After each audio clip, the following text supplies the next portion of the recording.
Les Occidentaux, qui en mon sens, je le dis, comme Mearsheimer, ont provoqué cette guerre, pensaient vraiment... Provoquer cette guerre? Mais oui, bien sûr, bien sûr. L'agresseur, c'est quand même Vladimir Poutine. Je répète l'argument de Mearsheimer, c'est la Russie avait annoncé qu'elle ne tolérerait pas une Ukraine membre de l'OTAN.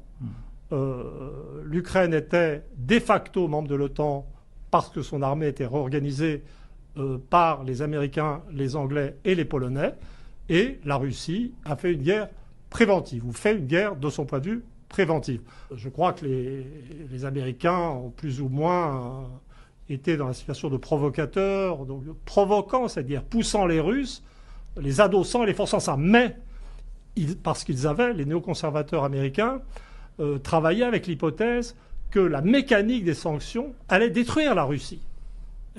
Les Russes se pensaient suffisamment forts pour résister un peu aux sanctions. Mais ce qui s'est passé est tout à fait autre chose.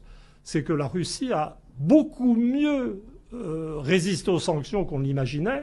Sa croissance reprend. Et en revanche, on est en train de constater, les sociétés occidentales néolibérales et qui ont fait toutes les bonnes réformes qu'il fallait, etc., sont en train de constater qu'elles n'ont plus l'appareil industriel pour fournir des obus à l'Ukraine.